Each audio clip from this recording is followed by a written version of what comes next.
Hello students, എല്ലാവർക്കും focus ട്യൂഷൻ്റെ ഇന്നത്തെ ക്ലാസ്സിലേക്ക് സ്വാഗതം. ഇന്ന് നമ്മൾ ഡിസ്കസ് ചെയ്യുന്നത് ബ്ലാങ്കറ്റ് ഓഫ് എർത്ത് എന്ന് പറയുന്ന ചാപ്റ്റർ, അതായത് 8ാം ക്ലാസ്സിലെ സോഷ്യൽ സയൻസിലെ 10ാമത്തെ ചാപ്റ്ററാണ്. നമ്മളിതിൻ്റെ ഒരു ഫസ്റ്റ് പാർട്ട് എന്ന് പറയുന്ന ക്ലാസ് നമ്മൾ ആദ്യം മുമ്പ് അപ്ലോഡ് ചെയ്തിട്ടുണ്ട്.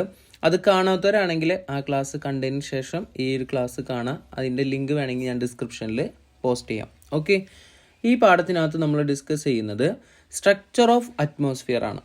അറ്റ്മോസ്ഫിയറിൻ്റെ സ്ട്രക്ചറിനെ കുറിച്ചാണ് നമ്മൾ ഈ ഒരു പാഠത്തിനകത്ത് ഡിസ്കസ് ചെയ്യുന്നത്. പാഠത്തിനല്ല, ഈ ക്ലാസ്സിനകത്ത് നമ്മൾ ഡിസ്കസ് ചെയ്യണത്. ഓക്കെ, അപ്പോൾ നമ്മൾ അന്തരീക്ഷത്തിനെ, അതായത് അറ്റ്മോസ്ഫിയറിനെ നമുക്ക് മെയിനായിട്ട് 2 ഭാഗങ്ങളായിട്ട് തിരിക്കാം. ഹോമോസ്ഫിയർ എന്നും ഹെട്രോസ്ഫിയർ എന്നും തിരിക്കാം. എന്താണ് ഹോമോസ്ഫിയറും ഹെട്രോസ്ഫിയറും? ഞാൻ അതിൻ്റെ ഒരു ചിത്രം ഞാൻ വരച്ചതേ നിങ്ങൾ കാണിച്ചു തന്നിട്ടുണ്ട്. എർത്തിൽ നിന്ന് 90 കിലോമീറ്ററോളം ഉയരം വരുന്ന ആ ഒരു അന്തരീക്ഷത്തിൻ്റെ ഭാഗമാണ് ഹോമോസ്ഫിയർ. എർത്തിൻ്റെ സർഫസിൽ നിന്ന് 90 കിലോമീറ്ററോളം ഉയരത്തിൽ വരുന്ന അന്തരീക്ഷത്തിൻ്റെ ഭാഗമാണ് ഹോമോസ്ഫിയർ എന്നും, ആ 90 കിലോമീറ്ററിൻ്റെ കഴിഞ്ഞ് വരുന്ന ഭാഗമാണ് ഇത് ഹെട്രോസ്ഫിയറും. അപ്പോൾ ഹോമോസ്ഫിയർ എന്താണെന്ന് ഇവിടെ കൊടുത്തിട്ടുണ്ട്, ഒന്ന് വായിച്ച് നോക്കാം. The composition of the atmosphere is uniform up to about 90 kilometre from the earth surface is called homosphere. ഞാൻ വായിക്കുന്നതിൻ്റെ കൂടെ തന്നെ നിങ്ങളും ചേർന്ന് വായിക്കണം കേട്ടോ.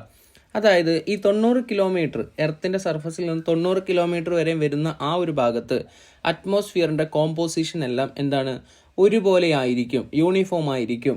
ഈ ഒരു ഭാഗത്തെയാണ് എന്തെന്ന് വിളിക്കുന്നത്, ഹോമോസ്ഫിയർ എന്ന് വിളിക്കുന്നത്.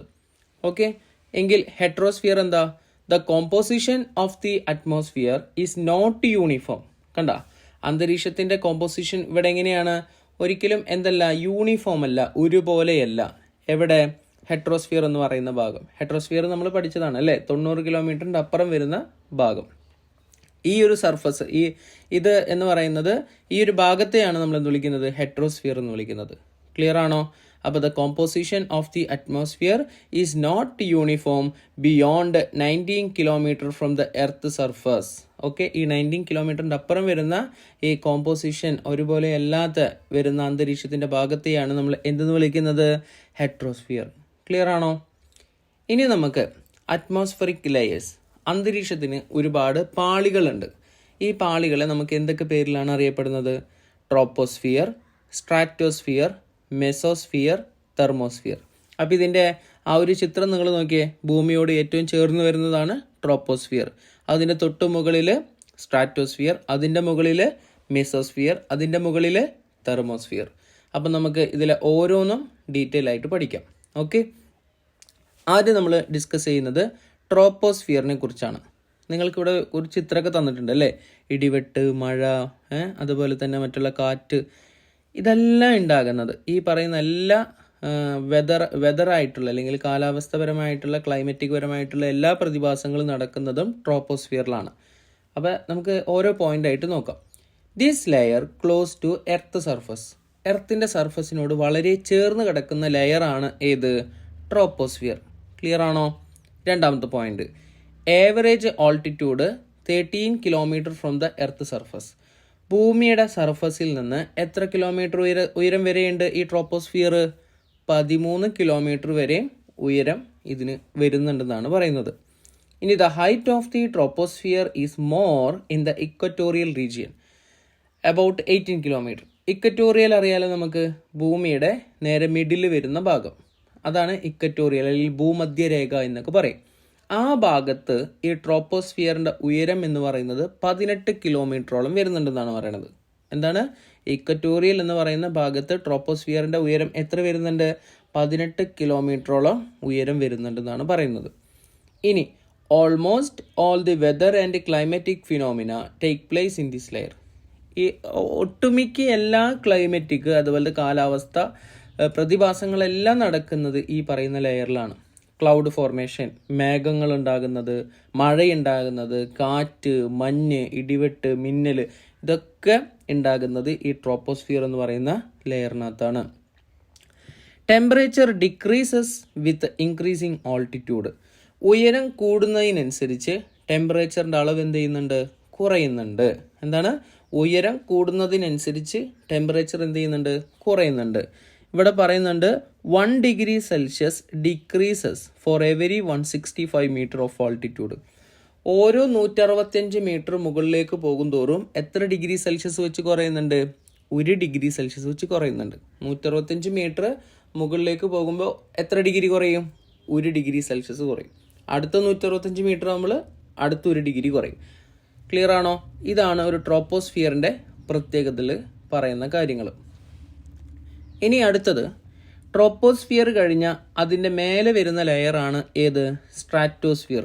ശ്രദ്ധിക്കണേ, ട്രോപ്പോസ്ഫിയർ കഴിഞ്ഞ അതിൻ്റെ തൊട്ടുമേലെ വരുന്ന ലെയറാണ് ഏത്? സ്ട്രാറ്റോസ്ഫിയർ. അപ്പോൾ ഈ ട്രോപ്പോസ്ഫിയറിനെയും സ്ട്രാറ്റോസ്ഫിയറിനെയും തമ്മിൽ വേർതിരിക്കുന്ന ഒരു ഭാഗമില്ലേ, ആ ഭാഗത്തെയാണെങ്കിൽ അല്ലെങ്കിൽ ആ സോണിനെയാണ് നമ്മൾ എന്തെന്ന് വിളിക്കുന്നത്? ട്രോപ്പോപോസ് എന്ന് വിളിക്കുന്നത്. ട്രോപ്പോപോസ് എന്നാണ് ഇതിനെ വിളിക്കുന്നത്. ക്ലിയർ ആണോ? ഓക്കെ, അടുത്ത ലെയർ നോക്കാം.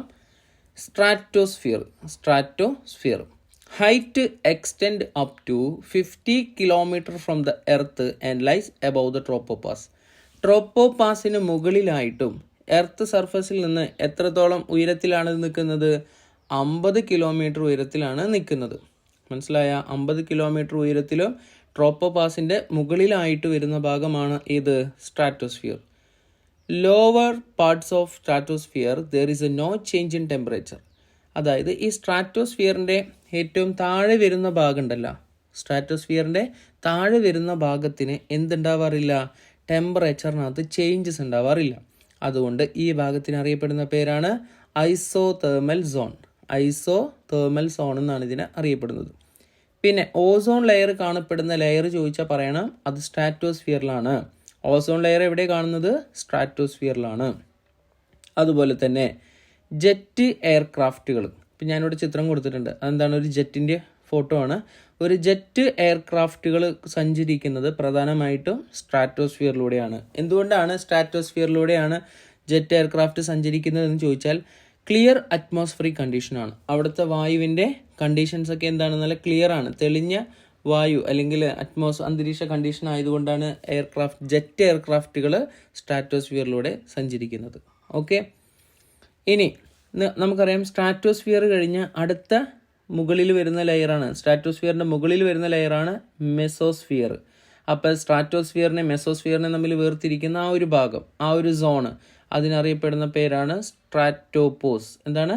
സ്ട്രാറ്റോപോസ് എന്നാണ് അറിയപ്പെടുന്നത്. ഓക്കെ, ഇനി അടുത്ത ലെയറാണ് ഇത് മെസോസ്ഫിയർ.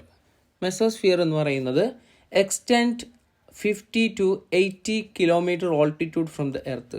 ഭൂമിയിൽ നിന്ന് ഏകദേശം 50 മുതൽ 80 കിലോമീറ്ററിൻ്റെ ഇടയിൽ വരുന്ന ഒരു ഭാഗമാണ്, ഒരു അന്തരീക്ഷത്തിൻ്റെ ഭാഗമാണ് മെസോസ്ഫിയർ എന്ന് പറയുന്നത് കേട്ടോ.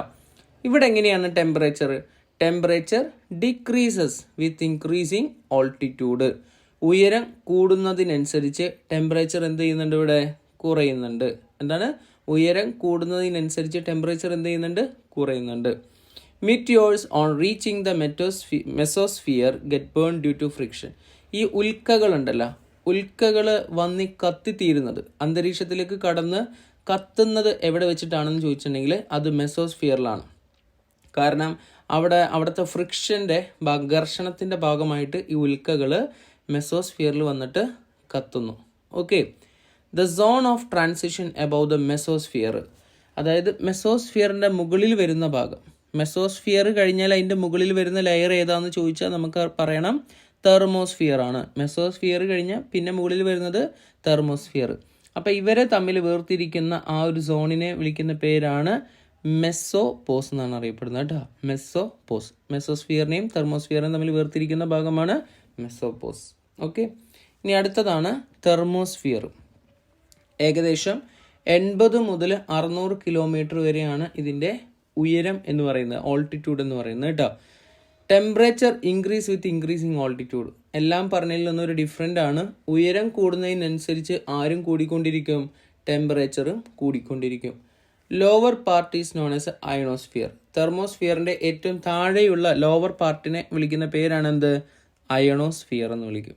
ഓക്കെ, അതുപോലെ തന്നെ റേഡിയോ തരംഗങ്ങൾ കടന്നു പോകാൻ സഹായിക്കുന്ന ഒരു അന്തരീക്ഷ പാളിയാണ് ഏത്? തെർമോസ്ഫിയർ.